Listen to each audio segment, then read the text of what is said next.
হযরত ওমর রাদিয়াল্লাহু তাআলা আনহু এর পরিচয় সম্পর্কে আমরা আপনার থেকে শুনতে চাই, তাহলে আমাদের দর্শকরা উপকৃত হবে যদি বলেন। আলহামদুলিল্লাহ।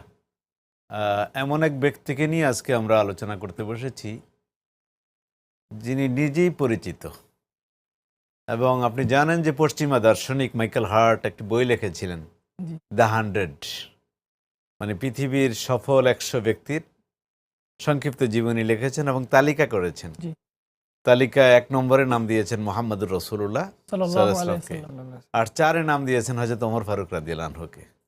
মানে ওনাদের জীবন, সফলতা, ধর্ম, রাষ্ট্র পরিচালনা, কৃতিত্ব সবকিছু মিলেই এগুলো বিবেচনা করা হয়েছে। জি।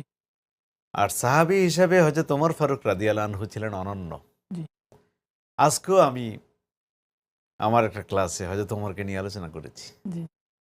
বিধায় পৃথিবী যতদিন থাকবে, সূর্য চাঁদ যতদিন থাকবে, সাহাবীদের নিয়ে আলোচনা হবে। আর আমার মনে হয় খোলাফা রাশিদিনকে নিয়ে সবার আগে আলোচনা হবে, আর আবু বকর ওমরকে নিয়ে বেশি বেশি আলোচনা হবে। জি। বিধায় ওমর রাদিয়াল্লাহু আনহু, ওনার মুসলমান হওয়া, জি। এটা ছিল এক নতুন চাঁদের উদয়ের মতো। জি। এবং এক ব্যক্তির ইসলাম গ্রহণের ফলে যে পরিবর্তন ইসলামে আসছে, সেটা একমাত্র ওমর ফারুক রাদিয়াল্লাহু আনহু। জি। উনি মুসলমান হয়ে বললেন, ফাবিমাল ইখতিফা, কিসের গোপনীয়তা? হে রাসূল, আমরা কি সত্যের পক্ষে নই? জি। হ্যাঁ, আর ওরা কি মিথ্যার পক্ষে নয়? রাসূল বললেন, অবশ্যই। তাহলে কেন গোপনীয়তা? এবং প্রকাশ্যে বেরিয়ে গেলেন। জি। এবং উনি মুসলমান হওয়ার পরেই মুসলমানরা কিন্তু প্রকাশ্যে আজান দেওয়া শুরু করলো। জি।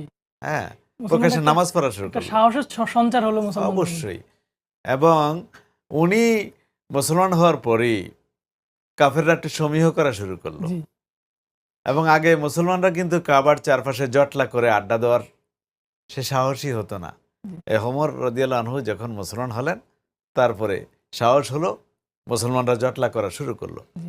এবং উনি প্রথম ব্যক্তি যিনি মক্কা থেকে মদিনায় হিজরত করার সময় সবাই গোপনে গেছেন, কিন্তু প্রকাশ্যে গেছেন একজন, জি।